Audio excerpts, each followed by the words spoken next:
उसी तरह ओवरसीज पाकिस्तानी भी इमरान खान से दिलो जान से प्यार करते हैं। ऐसे में ओवरसीज पाकिस्तानियों के साथ मिलकर माजी की सुपरस्टार और अरबपति रीमा खान ने इमरान खान की रिहाई के लिए बड़ी रकम का ऐलान करते हुए पंजाबी गाना डेडिकेट कर दिया है। तो इमरान खान जिस तरह हर पाकिस्तानी के पसंदीदा लीडर बन चुके हैं,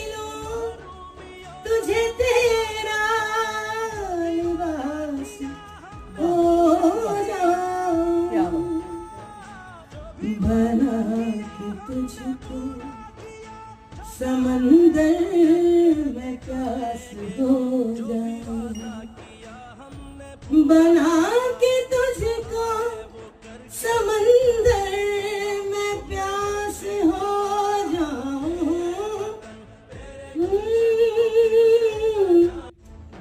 मैं यूं मिलूं तुझे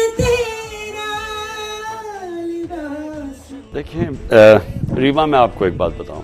एक क्रिकेटर की हैसियत से आपने आगाज किया और आपने बहुत ज्यादा कामयाबी हासिल की। उसके बाद एक पॉलिटिशियन की हैसियत से भी आप जब इस फील्ड के अंदर आए तो भी आपका किरदार हमारे सामने है। आपने शोहरत और पैसे को बहुत छोटी उम्र में देखा तो उसका कोई लालच आपके अंदर नहीं था। आज जिस मकाम पर आप खड़े हैं, मैं आपसे ये सवाल करना चाहूंगी कि आप दरिया के उल्टे रुख अकेले चल रहे हैं, इतनी बड़ी बड़ी बैरूनी ताकतों दीवार की तरह खड़े हो गए। रीमा खान की इमरान खान के लिए बड़े ऐलान की मुकम्मल वीडियो आपके साथ शेयर करने से पहले बताते चलें कि दोस्तों, इस वक्त पाकिस्तानी अवाम के साथ साथ ओवरसीज पाकिस्तानी भी अपने लीडर की रिहाई के लिए दुआगो हैं। जैसा कि खान साहब इस वक्त कड़े वक्त से गुजर रहे हैं और इन्हें साइफर जैसे झूठे केस में कैद रखा हुआ है, लेकिन पीटीआई सपोर्टर रीमा खान के आज के बड़े ऐलान के बाद वो वक्त दूर नहीं जब ये फिर से अपने कारकुनान और चाहने वालों के बीच होंगे। रीमा खान ने इमरान खान की रिहाई के लिए खूबसूरत पंजाबी गाना डेडिकेट करते हुए बड़ी रकम